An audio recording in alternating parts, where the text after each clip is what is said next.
Grade 4 EPP, First Summative Test for Term 1. Number 1. Ano ang tawag sa elektronikong makina na ginagamit sa pagproseso ng datos?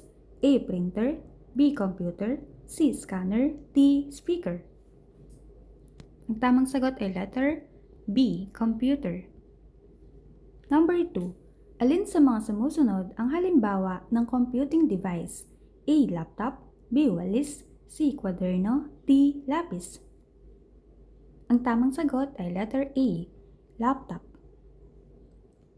Number 3. Bakit mahalaga ang computer sa edukasyon?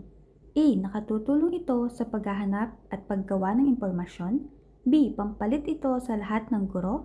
C. Ginagamit lamang ito sa paglalaro. D. Hindi ito nakatutulong sa pag-aaral. Ang tamang sagot ay letter A. Nakatutulong ito sa paghahanap at paggawa ng impormasyon. Number 4.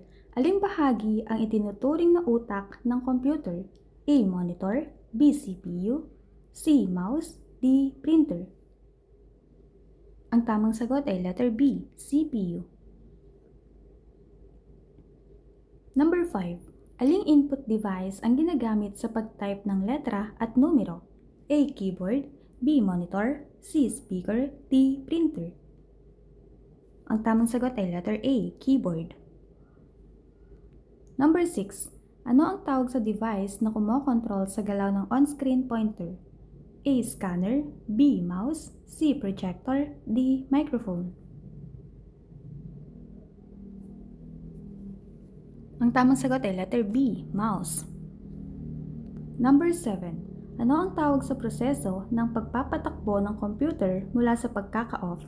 A. Printing, B. Booting, C. Saving, D. Deleting.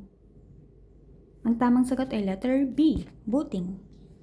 Number 8. Bakit kailangang i-shutdown na maayos ang computer? A. Upang maiwasan ang pagkasira ng files at system.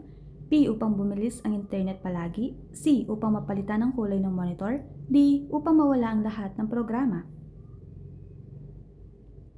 Ang tamang sagot ay letter A. Upang maiwasan ang pagkasira ng files at system. Number 9. Alin ang halimbawa ng portable storage device? A. Flash drive, B. Monitor, C. Keyboard, D. Mousepad. Ang tamang sagot ay letter A. Flash drive. Number 10. Anong uri ng printer ang gumagamit ng liquid ink? A. Laser printer, B. Inkjet printer, D. 3D printer, D. Thermal printer. The correct answer is letter B. Inkjet printer. Number 11. Ano ang ibig sabihin ng digital health sa paggamit ng computer? A. Wastong posisyon, layo, at oras sa paggamit ng gadgets. B. Pag-download ng maraming laro. C. Pag-share ng password sa kaklase. D. Pag-iwan ng computer na bukas buong araw. Ang tamang sagot ay letter A. Wastong posisyon, layo, at oras sa paggamit ng gadgets. Number 12. Ano ang dapat gawin upang mapangalagaan ang mata sa paggamit ng gadget? A. I-adjust ang liwanag ng screen at magpahinga. B. Ilapit ang mukha sa monitor. C. Gamitin ito buong magdamag. D. Huwag kumurap habang nagbabasa. Ang tamang sagot ay letter A. I-adjust ang liwanag ng screen at magpahinga. Number 13. Alin ang katangian ng malakas na password? A. Madaling hulaan at pangalan lang. B. May halo ng letra, numero at simbolo. C. Pareho sa pangalan ng alagang hayop. D. Ibinibigay sa lahat ng kaibigan. Ang tamang sagot ay letter B. May halo ng letra, numero at simbolo. Number 14. Ano ang layunin ng phishing?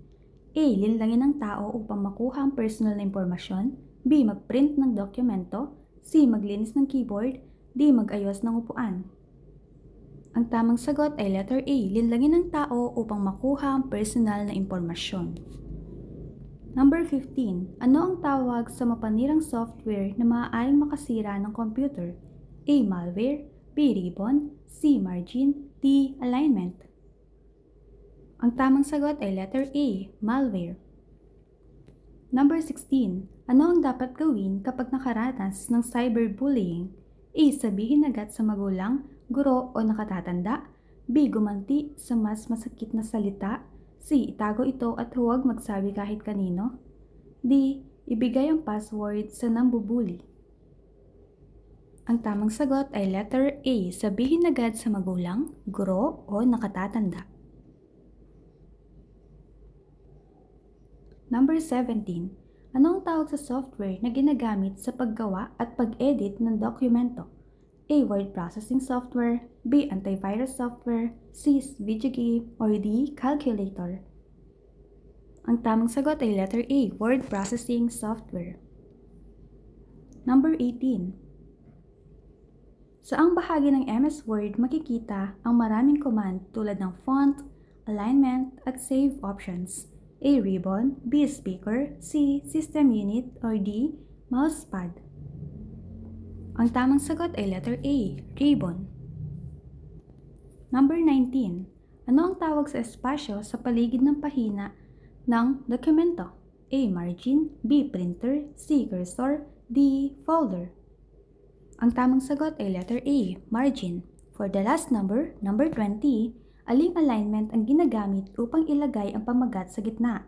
A. Left align. B. Center align. C. Right align. D. Justify. Ang tamang sagot ay letter B. Center align.